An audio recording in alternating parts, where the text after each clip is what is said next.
Okay, so today we are reviewing reflections.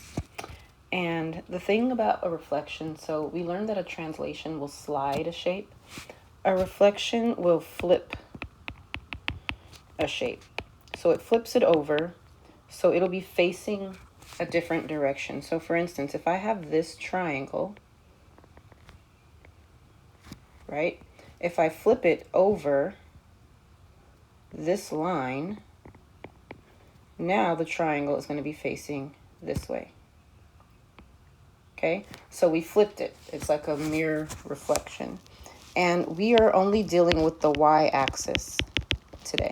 So we're reflecting everything over the y-axis. The y-axis is a vertical line, so it's the axis that looks like this. This is the axis we are going to be reflecting everything over today. We've got 4 practice problems.